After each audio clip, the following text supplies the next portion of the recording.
अस्सलाम वालेकुम दोस्तों, मेरा नाम अब्दुल गनी है और ये वीडियो रॉबर्ट ग्रीन की किताब 48 लॉज ऑफ पावर के 11वें कानून लॉ नंबर 11 के बारे में है। लॉ नंबर 11 कहता है, लोगों को अपना मोहताज रखो, learn to keep people dependent on you. ज़रा सोच कर बताइए, इनमें से आपके पास क्या हो तो दुनिया की सारी ताकत आप अपने पास महसूस करेंगे। इनमें से ताकत का राज क्या है? फौज, दौलत, इल्म या सियासत? जवाब आप कमेंट्स में बताइएगा। फिलहाल मैं आपको ये बताता चलूँ कि ये सब ताकत के ज़राए हैं, लेकिन एक ताकत ऐसी है जो इन सब पर हुकूमत करती है। वो ताकत है लोगों को अपना मोहताज बना लेना। वो इंसान जो दूसरों को अपनी ज़रूरत का कैदी बना लेता है, वही असल बादशाह होता है। और जो ये राज नहीं समझता, ताकत के खेल में हमेशा मात खा जाता है। ताकत हमेशा उसके पास रहती है जिसके बगैर दूसरों का गुजारा मुमकिन ना हो। सोचिए, आज की बड़ी बड़ी कंपनीज जिनमें मजदूर, ड्राइवर हजरात या छोटे वर्कर्स रोजाना आते जाते रहते हैं, लेकिन कंपनी को कुछ खास फर्क नहीं पड़ता। लेकिन बाज लोग ऐसे हैं जो अपने आप को किसी एक स्किल का माहिर बना लेते हैं। मसलन कोई डिजिटल मार्केटिंग का माहिर है, कोई IT सिस्टम्स का और कोई बिजनेस नेटवर्क का।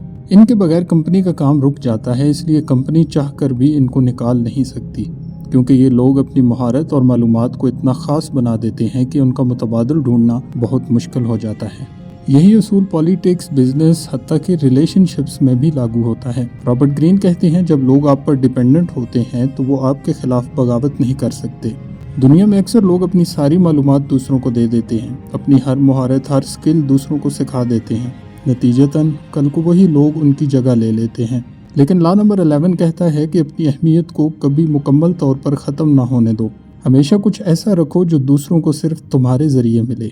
एप्पल की कामयाबी सिर्फ प्रोडक्ट्स की वजह से नहीं थी, बल्कि इसलिए थी कि स्टीव जॉब्स का विजन कोई और समझ ही नहीं सकता था। जब वो कंपनी से निकाला गया तो एप्पल का जवाल शुरू हुआ, और जब वो वापस आया तो कंपनी ने दोबारा दुनिया फतह कर ली। ये है मोहताजी पैदा करने की ताकत। दुनिया के बड़े लीडर्स और पॉलिटिशियंस हमेशा आवाम को ये यकीन दिलाते हैं कि वही उनके मसाइल का हल हैं। आवाम समझती है कि ये लीडर ना हो तो ज़िंदगी अंधेरी हो जाएगी।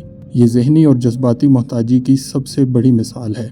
यही कानून रिश्तों में लागू होता है। अक्सर रिश्तों में एक शख्स इतनी मोहब्बत या जज्बाती सपोर्ट देता है कि दूसरा उसके बगैर अधूरा महसूस करता है। ये भी ताकत की एक शक्ल है। तो अगर पावर हासिल करने के लिए ये इतना ही ज़रूरी है, तो फिर लोगों को मोहताज कैसे बनाया जाए? अपनी महारतों को कीमती बनाएं। जो इल्म या हुनर आपके पास है वो सबको आसानी से ना दें। नेटवर्क बनाएं, ताल्लुकात ऐसे बनाएं कि लोग समझें ये बंदा ना हो तो हमारे काम का दरवाज़ा बंद हो जाएगा। वसाइल पर कंट्रोल रखें। जो वसाइल आपके पास हैं उनको दूसरों के लिए ज़रूरी बनाएं। और आखिर में इस कानून की 5 अहम हिकमतें। नंबर 1, अपनी ताकत कभी मुकम्मल जाहिर ना करो, कुछ राज अपने पास रखो। नंबर 2, ज़रूरत का एहसास पैदा करो, लोग समझें कि आपके बगैर काम नहीं चलेगा।